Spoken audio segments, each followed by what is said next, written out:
The sun shone brightly over Austin, Texas, reflecting off every metal and glass surface in the bustling city center. The main avenue was buzzing with life, cars buzzing like frantic bees, pedestrians carrying bags from luxury stores, and street vendors trying to attract the attention of passers-by. Inside the Grand Lux Motors dealership, however, the atmosphere was an absolute contrast. Everything seemed calm, almost cold. The floor was polished marble, reflecting the impeccable fluorescent lights that bathed the luxury cars, as if they were in an art gallery. The staff, dressed in tailored suits, chatted casually while sipping espresso from porcelain cups. The place exuded exclusivity and ostentation. Every detail seemed designed to intimidate anyone who didn't measure up to that world. The aroma of Italian leather on the seats, the gold emblems on the walls, and the digital screens that showed the exorbitant prices of the vehicles with a shameless air of superiority. Then the automatic glass door slid open with an almost imperceptible hiss. An elderly man entered, bringing with him a breeze of humility that seemed incompatible with the environment. His faded plaid shirt was clean but frayed at the elbows. His pants, still neat, bore marks that suggested years of use. On his feet were old leather shoes, carefully polished. He held a threadbare backpack in both hands as if it were his greatest treasure. William Bill Jenkins' eyes roamed around the showroom. It was hard not to notice how out of place he looked there. His movements were slow, as if he were carrying an invisible weight on his shoulders. But there was something in his gaze that contrasted with his humble appearance: determination. "Who is he?" whispered Mark, one of the salesmen, to his colleague Jenna, as they both watched the man with critical eyes. "I don't know. He must be lost." Jenna shrugged, taking a sip of coffee. Bill walked slowly, analyzing each car carefully, but not daring to touch anything. When his eyes landed on the metallic black Aston Martin DBS, something inside him seemed to awaken. He approached with hesitant steps, as if he were entering a shrine.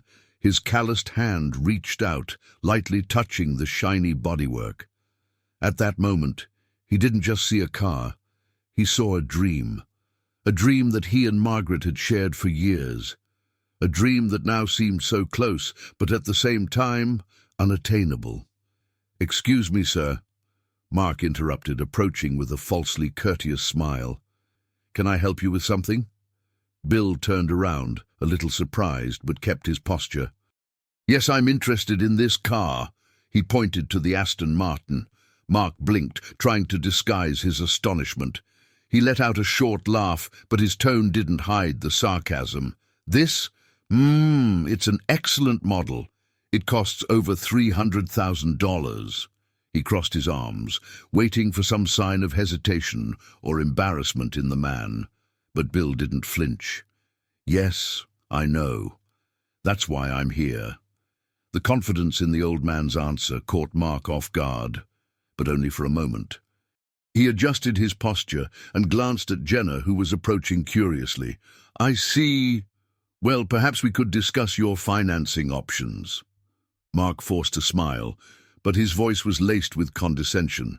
"I don't need financing," Bill replied calmly. "I can pay cash."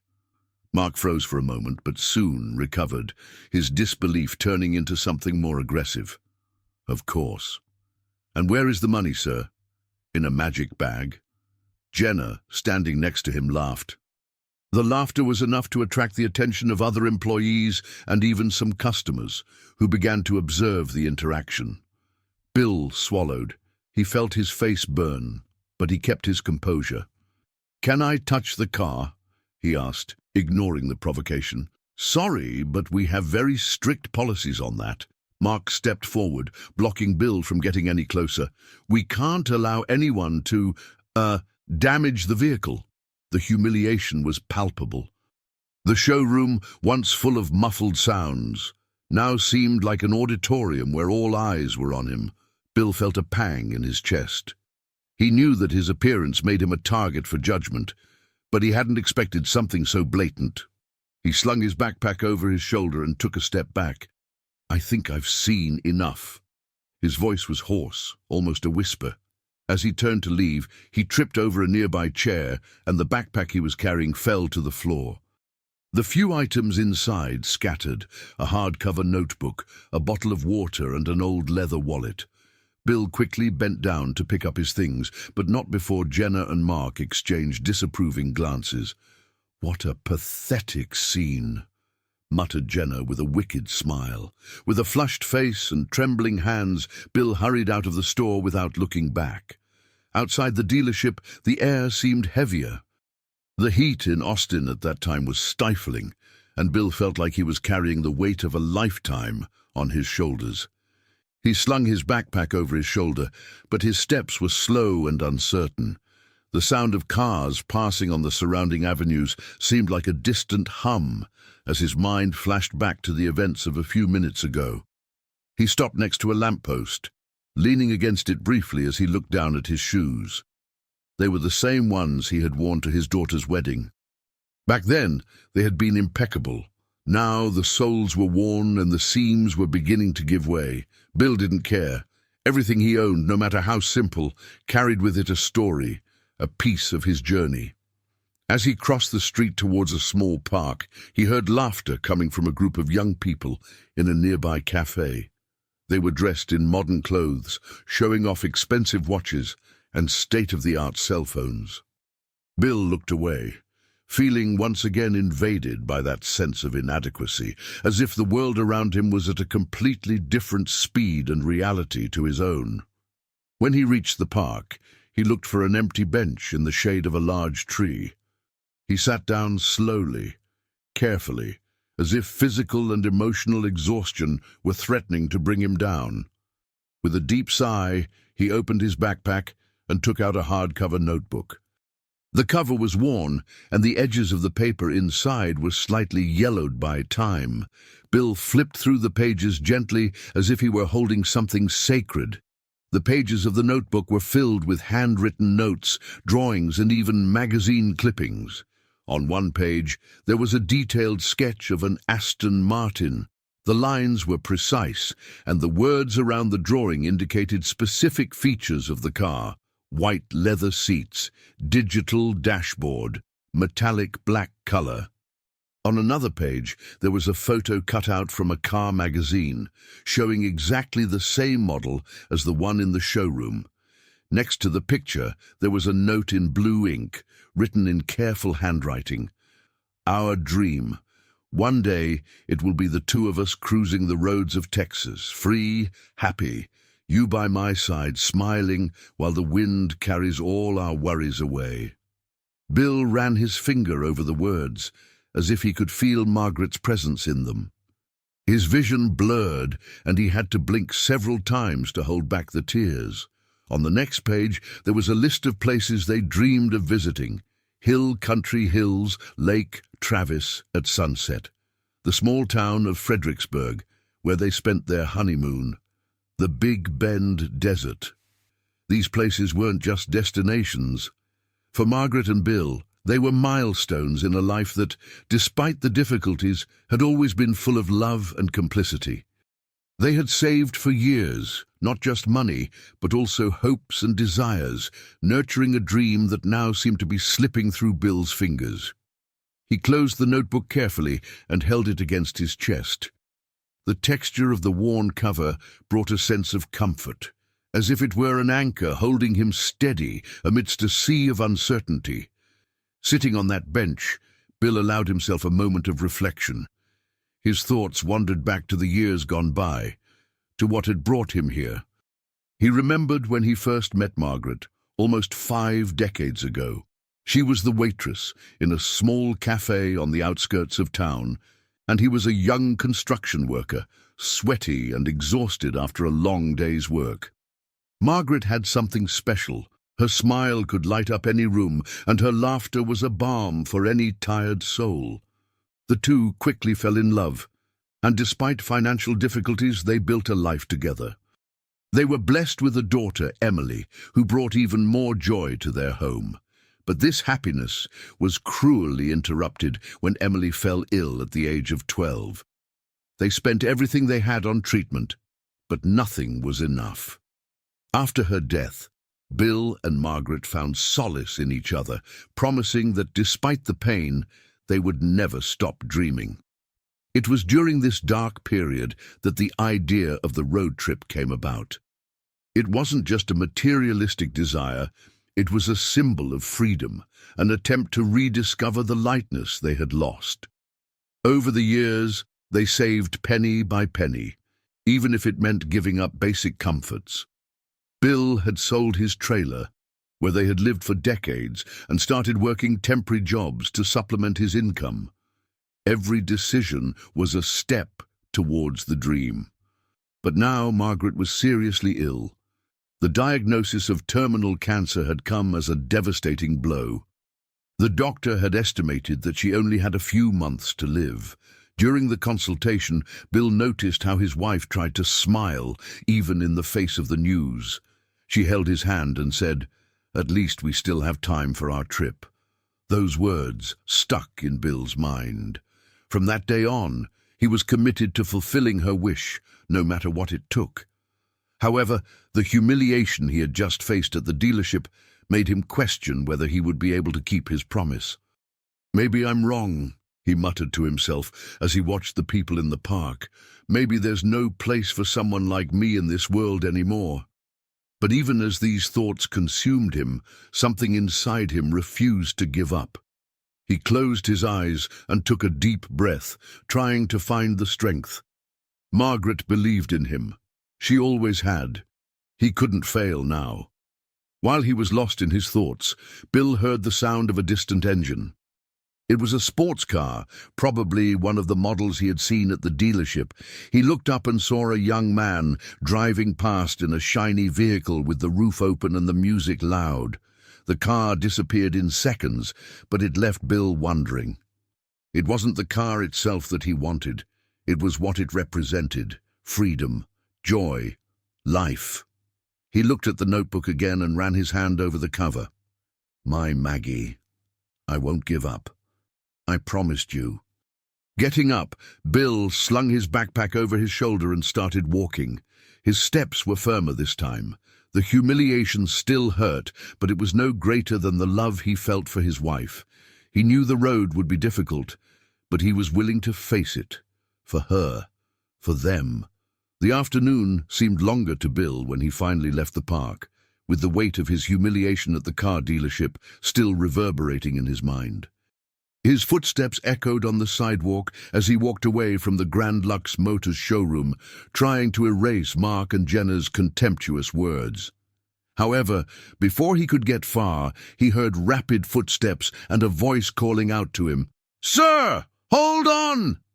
Bill stopped and turned, seeing a young salesman running towards him. He was out of breath, holding the backpack that Bill had dropped inside the store. "You forgot this," said the young man, holding out the bag. Bill looked at the bag for a moment, surprised. He held out his hands slowly, almost hesitantly, as if the unexpected kindness were a mirage. "Thank you," he murmured, his voice low but full of gratitude.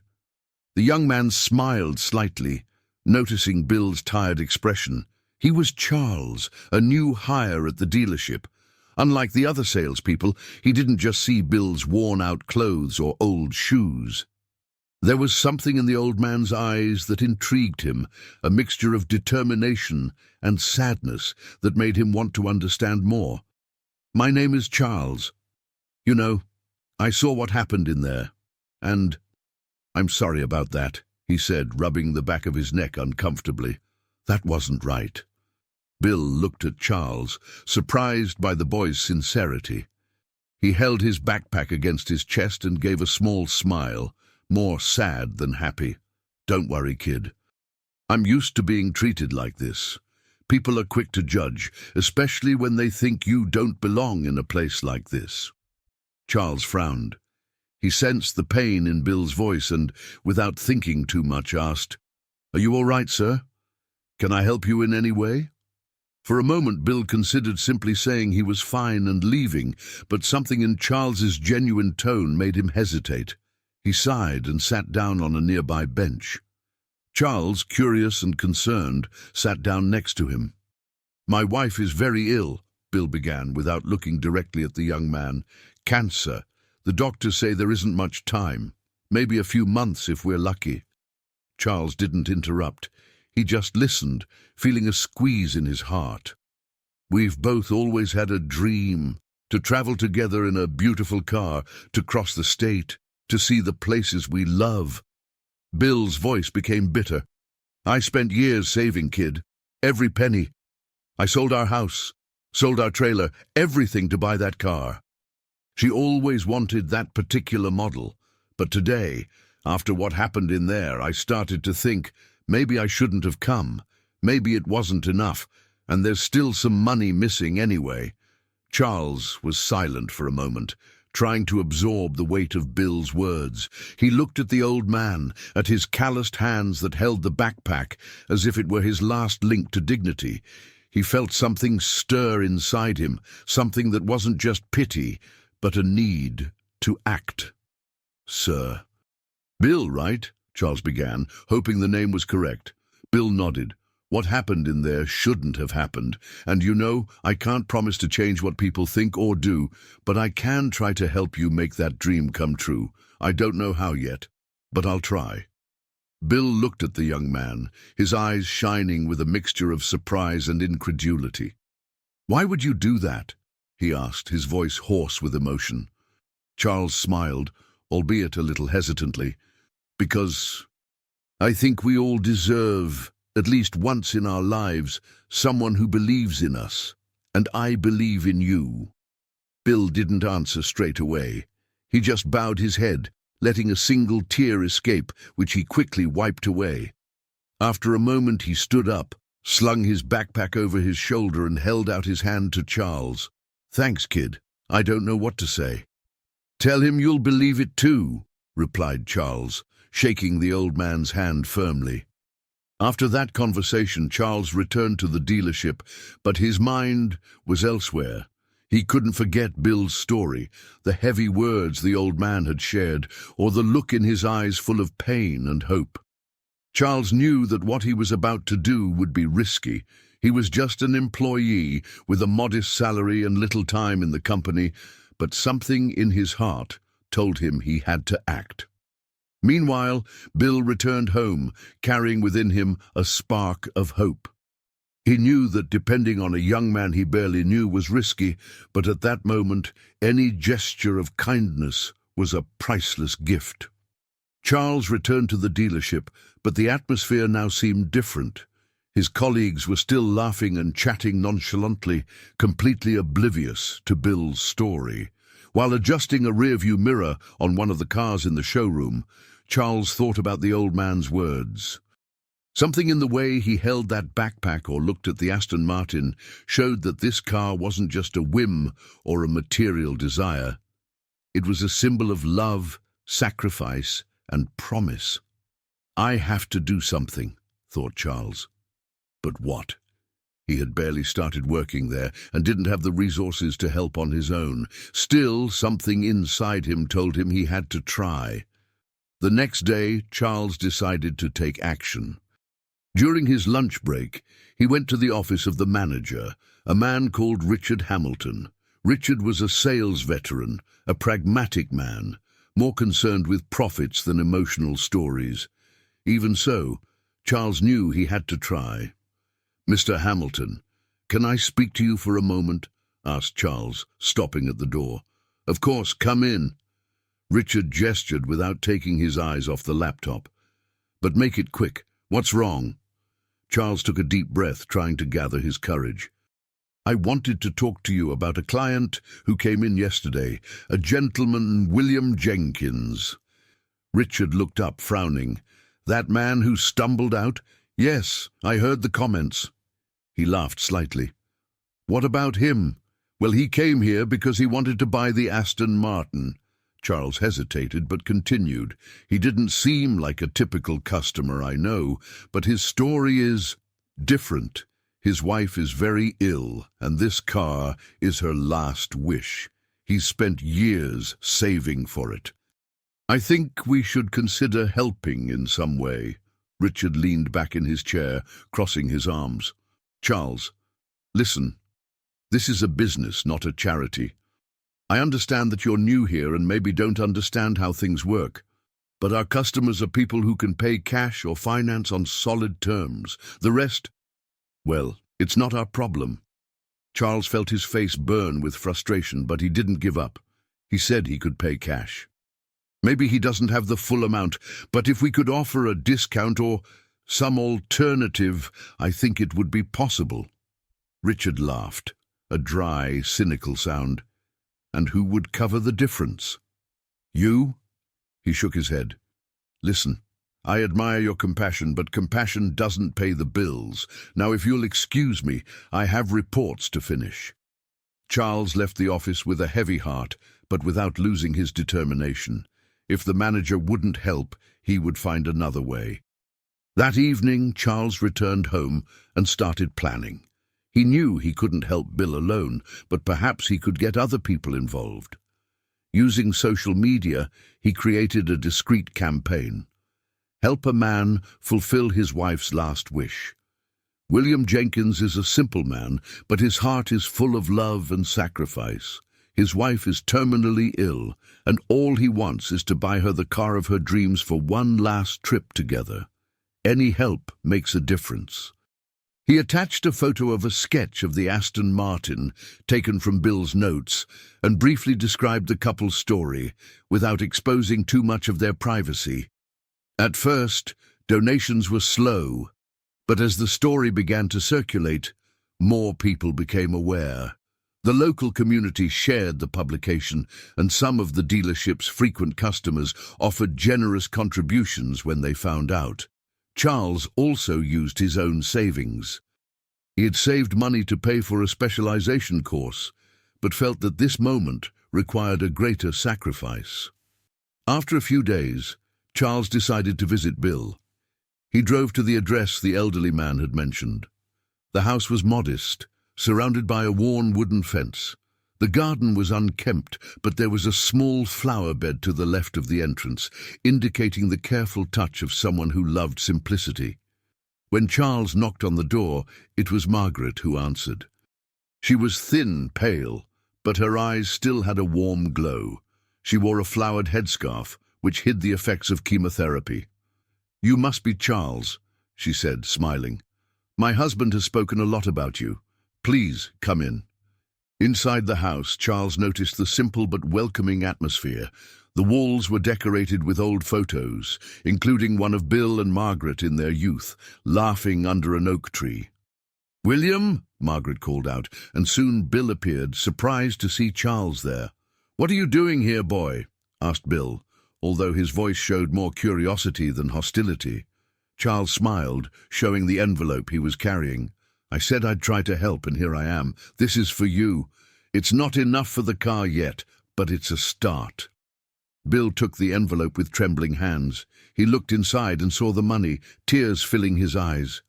"Charles, you didn't have to do that."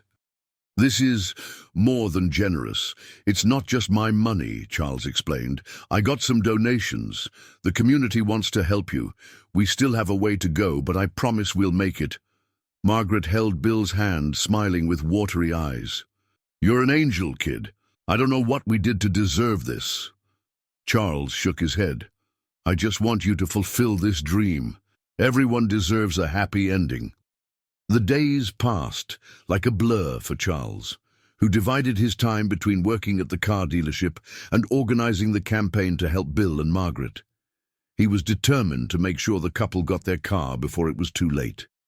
Each evening, he reviewed the donations, updated supporters on progress, and made calculations to see how much was still missing. One morning, when he arrived at the dealership, he found Richard, the manager, in an unusually pensive mood. Without lifting his eyes from the documents, Richard called Charles into his office. "Charles, I've heard rumors about your campaign for that gentleman. William Jenkins, isn't it?" Richard began, crossing his arms. His expression was hard to decipher. Charles felt his stomach tighten. Would he be reprimanded? "Yes, sir." He kept his voice firm. "I'm trying to help him. He's not just a customer. He's a good person who deserves a chance." Richard shook his head, letting out a sigh. "I don't usually get involved in things like this, but I saw how dedicated you were. I have my own reasons for not believing much in charity, but sometimes even the most cynical person needs to be reminded that there is good in the world." Charles remained silent, surprised. "What does that mean?" he asked, not knowing whether Richard was about to praise him or reproach him. "It means that I'm going to authorize a special discount for the Aston Martin. It's not something I do often, but I'm willing to make an exception. How much have you raised so far?" Charles quickly detailed the amount of donations, including his own contribution. Richard did the math mentally and nodded. "It looks like, with the discount, the money will be enough." He leaned back in his chair, watching Charles' reaction. "But let's keep this between us. If the other salesmen find out, they'll give me hell." Charles' heart raced. This was the news he needed. "Thank you, sir. You don't know what this means for them." Richard laughed softly, with an almost paternal tone. "Go on, kid. Make it count." 2 days later, Charles drove the Aston Martin to Bill and Margaret's house. He personally took care of the details, making sure the car was spotless. When he arrived, he parked in the driveway and took a final look at the vehicle, feeling a wave of emotion wash over him. Bill came out of the house first, his expression of curiosity quickly giving way to a mixture of disbelief and excitement when he saw the car. "No, it can't be," he muttered, walking slowly over to the Aston Martin. He reached out with a trembling hand, touching the bodywork as if to confirm that it was real. Charles got out of the car, smiling. "It's real, Mr. Jenkins. It's all yours." Margaret appeared in the doorway, leaning on a cane, her eyes wide with surprise. "My God, Bill! It's the car!" Tears streamed down Bill's face as he helped Margaret closer. She touched the car, and her eyes shone like a child's at Christmas. "I can't believe you made it," she said, looking at her husband with a smile that seemed to light up the whole yard. "It wasn't just me," replied Bill, his voice still breaking. He looked at Charles. "This young man, he did it for us. I don't know how we're going to repay him." Charles shook his head, trying to contain his emotion. "You don't have to give anything back.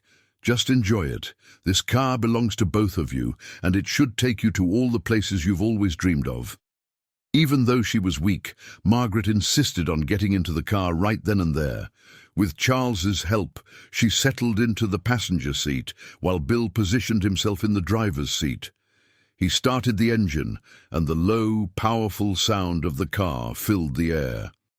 "It's perfect, Bill!" exclaimed Margaret, her face lit up with pure joy. Charles watched as the car drove away slowly, with Bill waving out of the window.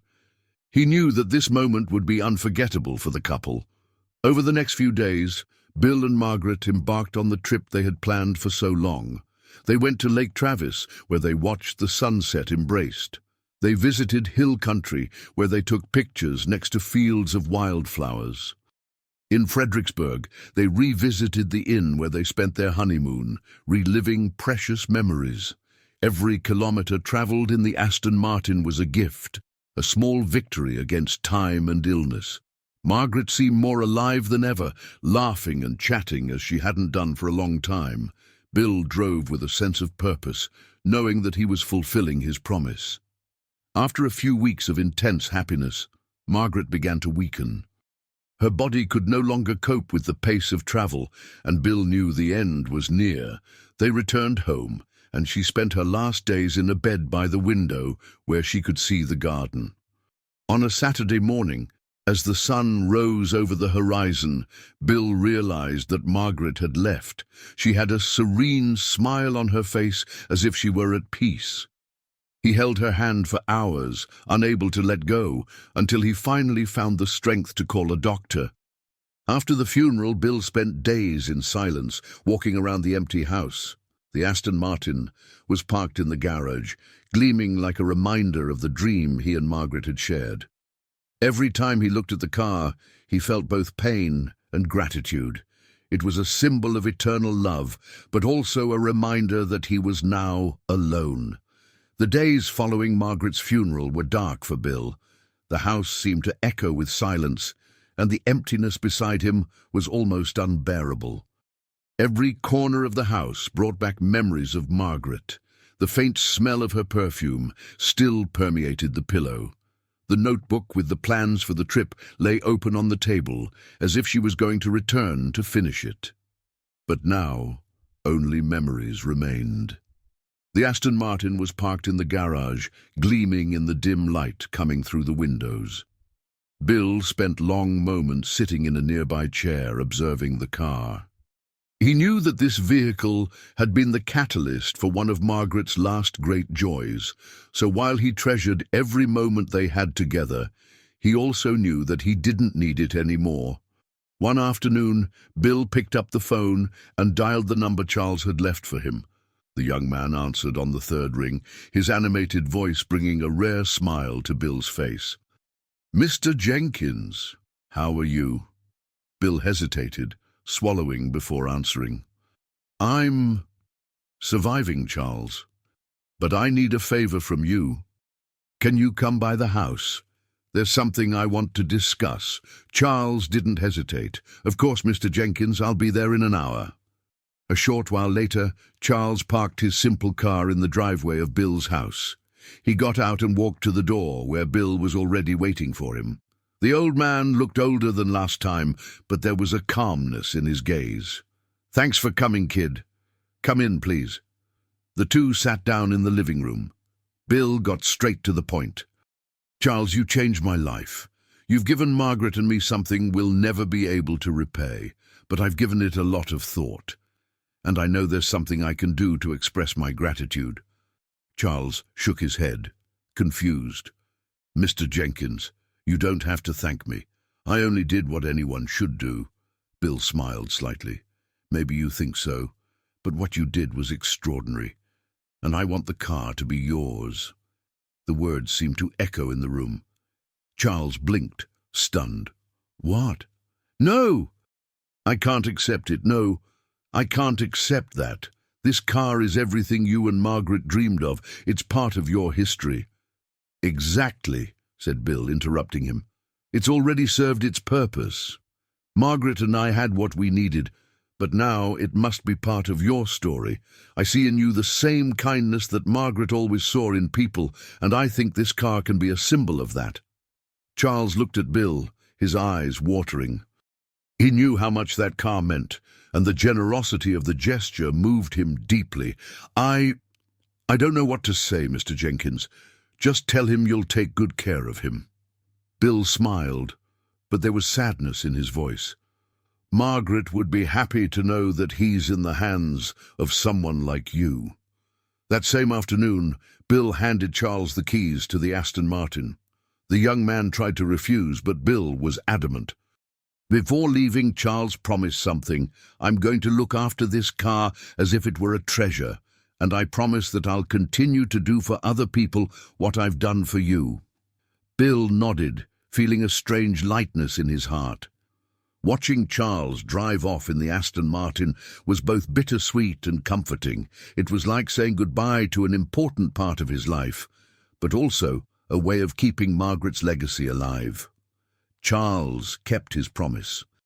He visited Bill regularly, bringing food, helping with household chores, or simply spending afternoons chatting on the porch.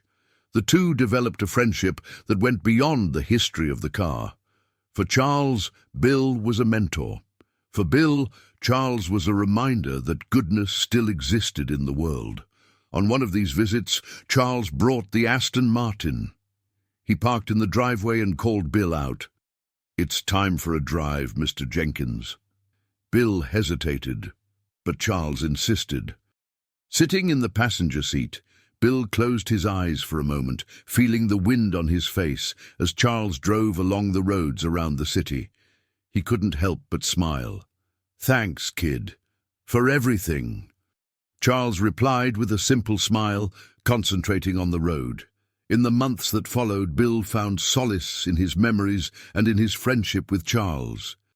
He realized that even in Margaret's absence, life could still have meaning, as long as he continued to spread the goodness she believed in. One evening, while watching the sunset from the balcony, Bill picked up Margaret's notebook and began to write something on the final pages. "Margaret's love taught me that true wealth is in the heart, and Charles showed me that kindness is a chain that should never stop. This car is not just a vehicle. It is a symbol of hope, sacrifice, and connection. May it take Charles to places where he can continue to spread what is best in the world, love." He closed the notebook and looked at the horizon, feeling at peace. In life, we are quick to judge by appearances, but true wealth lies in the heart of the one who chooses to love. Bill and Charles show us that empathy can transcend barriers, create bonds, and give meaning to even the most difficult moments.